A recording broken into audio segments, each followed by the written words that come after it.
রবিবার রাতে বেলঘড়িয়ার বাদামতলা থেকে মূলত মহিলাদের উদ্যোগে মশাল মিছিল বের হয় আরজিকর কাণ্ডের প্রতিবাদে।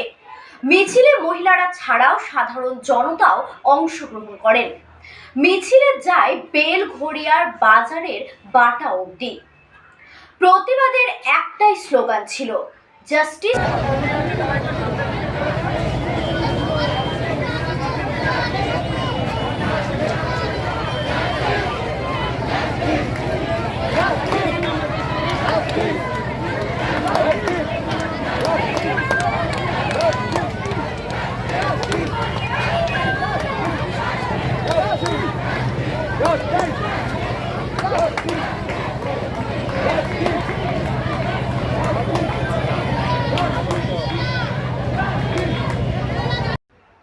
যুব ভারতীয় স্টেডিয়ামের সামনে ইস্টবেঙ্গল মোহনবাগান ও মোহামেডান সাপোর্টারদের ওপরে পুলিশের লাঠি চার্জের বিরুদ্ধে নওশাদ সিদ্দিকীর প্রতিক্রিয়া। ম্যাচ ছিল কলকাতা যুব ভারতী স্টেডিয়ামে ইস্টবেঙ্গল ও মোহনবাগানের মধ্যে, যার ডার্বি নামে খ্যাত। গতকালকে ম্যাচ বাতিল হয়েছে।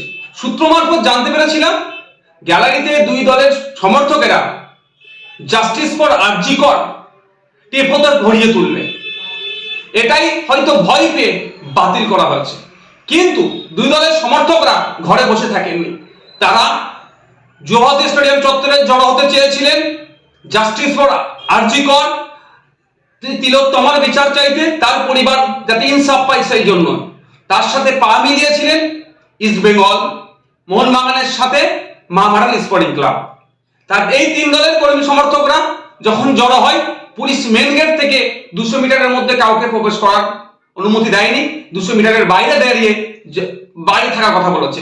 তিন দলের সমর্থকেরা 200 মিটারের বাইরে থেকে শান্তিপূর্ণ ভাবে তারা প্রোটেস্ট করছিল এবং justice for RG Kar, justice for Tilottama বলছিল। কিন্তু পুলিশ নির্বিচারে তাদের উপরে আক্রমণ করে। নারীরাও বাদ যায়নি, টেনে হিঁচড়ে প্রিজন ভ্যানে তাদেরকে তোলা হয়।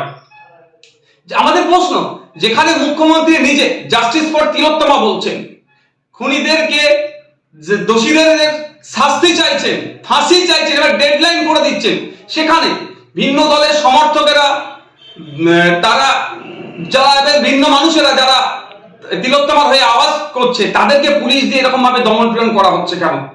আমরা কি ফ্যাসিস্ট রাজ্যে বসবাস করছি, না ফ্যাসিস্ট জমানা দিয়ে চলছি? আমরা জমানার মধ্য দিয়ে যেভাবে দমন পীড়ন করা হচ্ছে, মানুষের বাক স্বাধীনতা কেড়ে দিচ্ছে, মানুষ অন্যায়ের বিরুদ্ধে কথা বললে সেটা পুলিশকে দিয়ে দমন পীড়ন হচ্ছে, যেভাবে কাণ্ডটা আজকে ঘটেছে, তীব্র ধিক্কার নিন্দা জানাচ্ছি।